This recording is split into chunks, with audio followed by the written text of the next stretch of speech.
the world is crazy. Feels like the end of the world. And for a lot of people, it is. For a lot of people, it's just the beginning.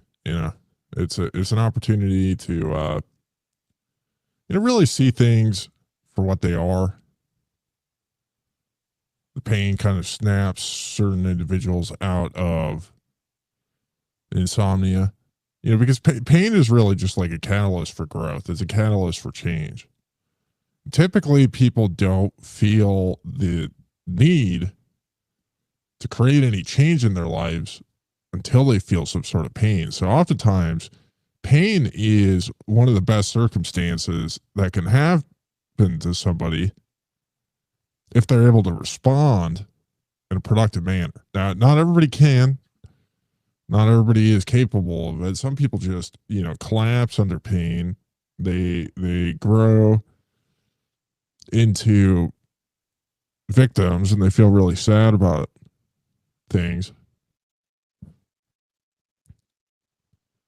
And not much you can do for those people. All you can really do is allow people to face the consequences of their actions and like really try and support individuals that it's productive to support. It's productive to spend your time on. Sometimes you can help somebody that's hurting, but if they're just, maybe they just need to feel a little bit more pain before they're ready to change. But folks, we're in the fourth turning. Pain is here. Pain is coming. And you're going to need friends to get through it. So I've been studying pleb slop for a while now. One of the things that makes people vulnerable to pleb slop is being disconnected from other people. And we're seeing this, strange phenomenon. I think it's new to human history, which is that individuals are being connected with each other over long distances in kind of niche ideas. So Bitcoin in many ways is a niche idea. Anarchism is a niche idea. Both of those together are niches within niches. And it's hard to relate to a lot of people around you because not everybody around you gets it. But there are people that are scattered all over the world that kind of believe similar things. And so people kind of congregate on social media. But when they're not engaged and active and really do a ton of effort, put in a ton of effort to understand the intricacies of what's going on, and all they have is just avatars on the internet that they're interacting with, it's kind of hard to decipher what's going on. Like, all they really have is the ability to look at different narratives and, oftentimes just kind of fall along whichever one feels good to follow. And they try and determine based on feeling, because if you don't have context, you don't really have anything else to go off of but feeling. How does this person make you feel when they talk to you? And somebody might make you feel really good, but they're a complete swindler. And you have no idea how to figure that out. Somebody might make you feel real bad, but they're telling the truth.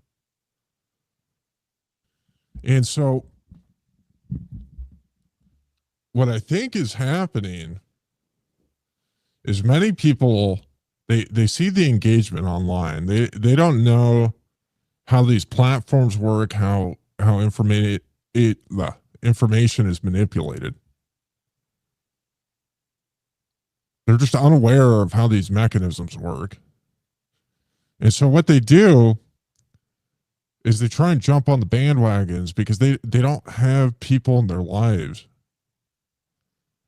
that are like them, that are like-minded. So they want to feel like they're part of the in-group. They want to join the group chat. They want to get the inside access of this group to experience this connection with other people that are like them, that they may have never met before in person. And, it's creating these weird dynamics.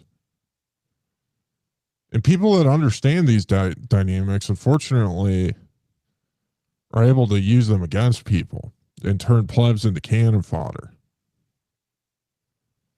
And so I think it's really important to have friends. And these individuals don't always have to have read all the same books that you've read or listened to all the same Bitcoin podcasts that you've read. They might not give a shit. But, hopefully, what you can find in individuals are just people that will show up and people that have your back, types of people that will bail you out of jail or whatever the situation is. Show up and pick you up if you get in a car crash. Those are the type of individuals you need. All across the country, the people are awakening. Politicians are quivering and shaking. The fear of population that is not docile. They are afraid, so